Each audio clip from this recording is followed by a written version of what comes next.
this is just happening. We actually have the Butte County Sheriff Kory has just joined me on the set. Sheriff, thank you so much for joining us. I know this is a difficult time for you. Tell us a little bit about, in general, how is it looking out there? Thank you for having me, Debbie. I really do appreciate the opportunity to get the word out to as many people as possible. It's very chaotic out there.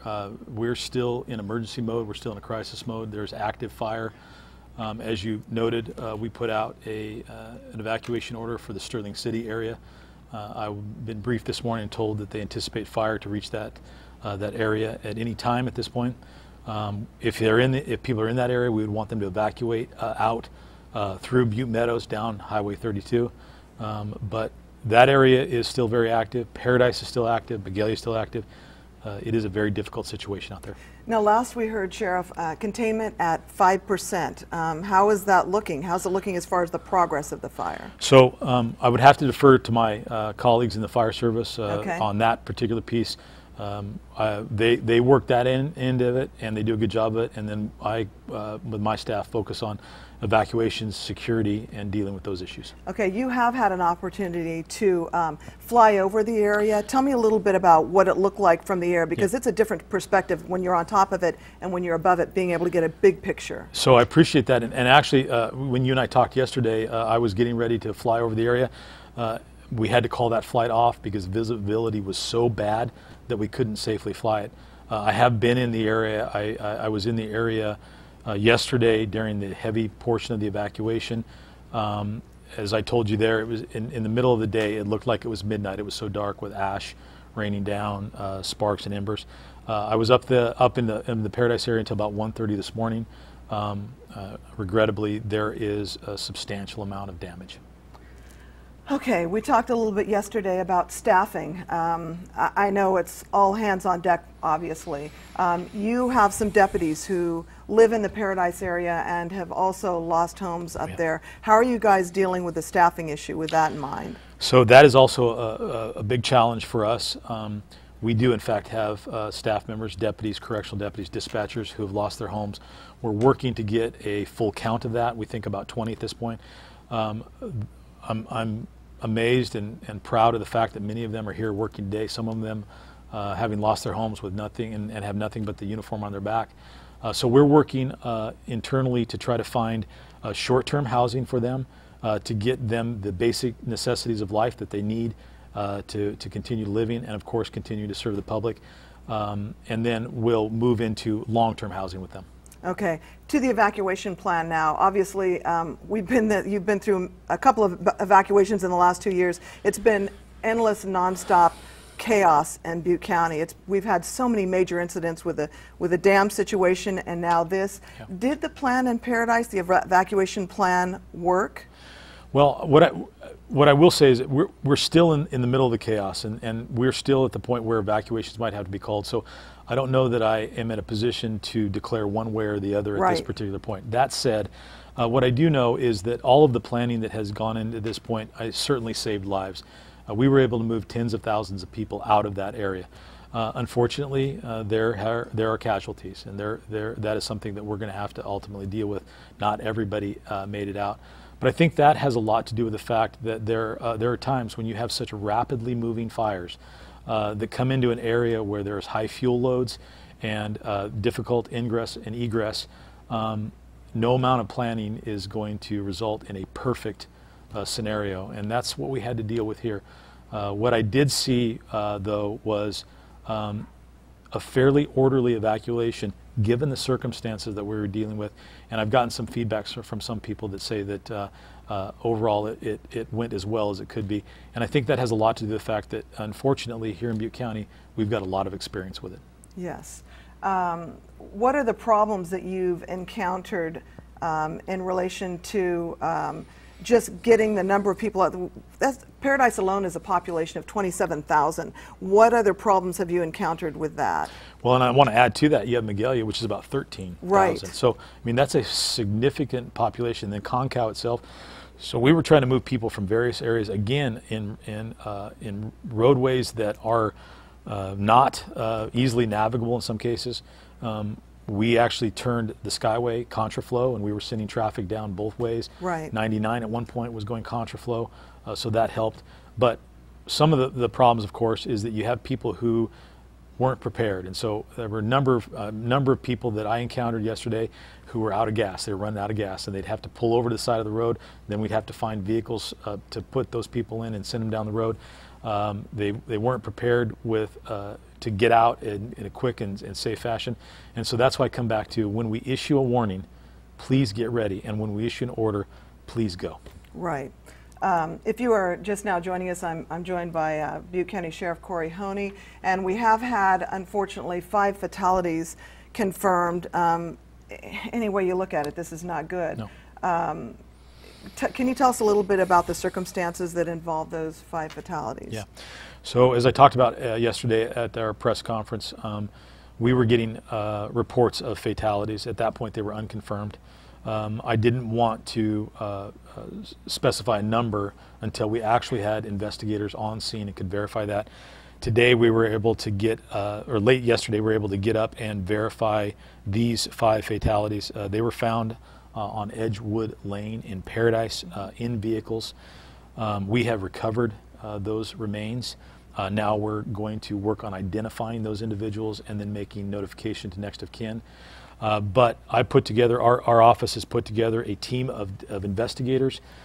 We are now going out to try to confirm or verify those other reports. We're also cross-checking our list of missing persons to try to determine if there are fatalities on that. It's a difficult situation because there is still active fire. There are telephone or power lines down, and so in some cases we have reports of casualties in the area, but we can't safely get to it.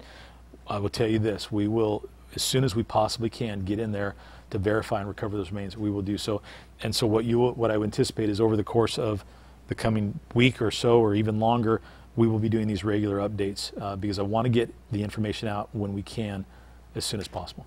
All right. Is there the possibility that there could be more fatalities up there? Yes. There is? Yes. Okay. Can you give us a number on that? I can't. Okay. I don't think it'd be responsible at this point to hazard a guess. But I want to be very clear. I mean, this was such a rapidly moving fire, and this is that, as you said, that worst case scenario that everybody feared. High fuel load, no rain for months. Starts at night and moves rapidly. I have concerns about there being more fatalities. Yes. What's the next course of action? Where do we go from here, Sheriff? So I think it's important to remember, and if you've been showing the active fire, the first course of action is to support fire's mission. We need to get this fire contained and out. And then from that point forward, we need to start the recovery process. And the recovery process is a multifaceted process where we start readdressing the infrastructure issues, start making sure that it's safe for people to get back into those areas and repopulate. And then I know that the county is already working on setting up assistance centers for people who've lost their homes to help them get that process going and get them rehoused and in population. We're in for a very, very long road. Okay, I understand that we're also going to be getting some assistance from the National Guard. What will their role be, Sheriff? Yeah, so last night made the request to bring in the National Guard. They have been great supporters of us. At this point, what our intention is to utilize them on the various roadblocks. That allows us to free up the CHP officers and utilize them in our other law enforcement missions. The Chief of the Valley Division, Chief Newman, and I have been in close contact throughout this entire event. He has been a huge supporter of all of this, and so we're working hand in hand, as well as Chief Reed from the fire department and our other public safety partners. Do you feel at this point, Sheriff, that you have the manpower necessary to get us through this? So we are constantly monitoring that, and I have also been on the phone with Governor's Office of Emergency Service. They have committed their resources. Our state and federal elected officials have certainly assisted that. So as I sit here today, given the circumstance that we are dealing with, I believe that we have sufficient resources, but that could change at a moment, which is why we are working very closely with our regional mutual aid law enforcement partners and public safety partners to be able to get assets in here to deal with a changing situation should that occur. Okay. As far as the missing goes, I know they're asking people now not to contact and call 911. That line is for emergency 911 traffic only, with so much going Yes. on. Safeandwell.org, is that still the best place for people to go to find people as well as post that you're okay? Yes, I would ask that people utilize that system first. Register on it, and then if you haven't had contact with a friend or family member, check there first. If you're not able to reconnect, try to utilize your other resources, family connections, to verify or try to make contact with people. And if you're someone who's been displaced or evacuated, please start reaching out to your family members and let them know you're okay. If that doesn't work and you believe that your family member is missing, then we would ask that you call the Butte County Sheriff's Office at 530-538-7322 to make a missing persons report. I have detectives, investigators ready to take those reports. But I would ask that you not call 911 under those circumstances. Use 911 for those scenarios where you know where someone is and you know their life is in danger, and that way we can keep that resource available. Okay, I know we're getting firefighters from around the region, around the state, giving us backup to put out the fire. I know this is going to be a fire question, but perhaps you've been enlightened by this. What's the timeline on all of this? Do we have a timeline? I know a lot of people are probably wondering. Normalcy isn't going to be in a plan anytime soon, I'm sure, but what can you tell us as far as... I can't give you a specific timeline on that.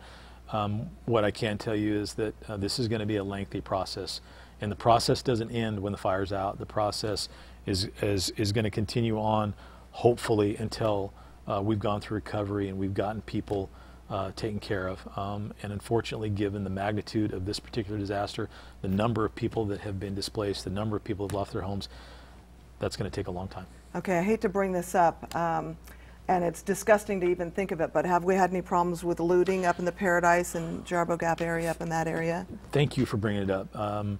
So I have not received any reports of looting at this point. I think as time goes on, the risk of that increases because once the fire is out, it is easier for those people to get in there and do that kind of thing, which is why we have our security patrols in place, and we will continue to do that.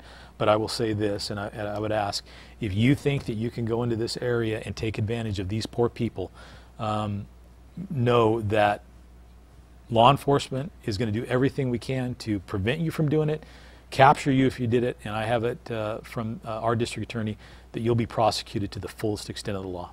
All right, Sheriff, I know you're exhausted. This has been a rough 48 hours for you.